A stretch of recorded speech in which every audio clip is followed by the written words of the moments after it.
I now want to shift focus to the good news story, or the big India First story on India Today, and that's the voter turnout in Jammu and Kashmir.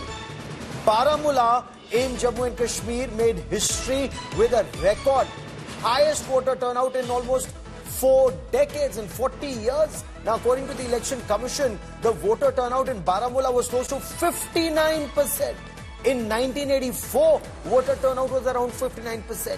In the fourth phase, Srinagar polled about 37%, which again was the highest in 3 decades. It was in 1996 that Srinagar had recorded close to 41%. And I quickly want to now cut across and take you to Srinagar. Joining me now on this big story is Shehla Rashid, a very well-known student activist once upon a time, an academic and a policy consultant who joins me on the broadcast. Shehla Rashid, welcome on India First. What explains this high voter turnout in the valley, according to you, Shehla?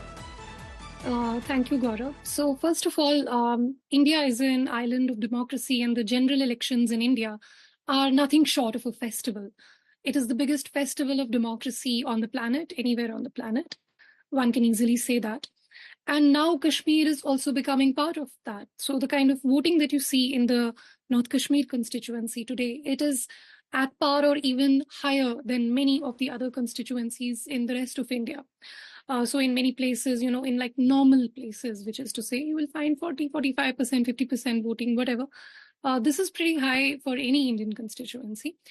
So I think for that, I would like to congratulate everyone, all the stakeholders, the Election Commission of India and the people of Baramulla constituency, the candidates. We've seen a free and fair election. We've seen people filing candidatures from Tihar jail, and they've been, there's been no problem with their papers, nothing. So it's a free and fair election. Okay. And that becomes really important in a Kashmir context, because if we sort of roll back 3-4 decades, okay, it was the rigging of an election that became the immediate cause of in fact, that's the point I was coming to. As someone who's heard of and lived through multiple phases in Kashmir, what has changed in your view post the 5th of August 2019, if anything has changed since Article 370? Well, see, honestly, since post 5th August, we had 2 elections. There was the DDC election, which was, done in a very, it was a very tense atmosphere. But today you see a very free atmosphere.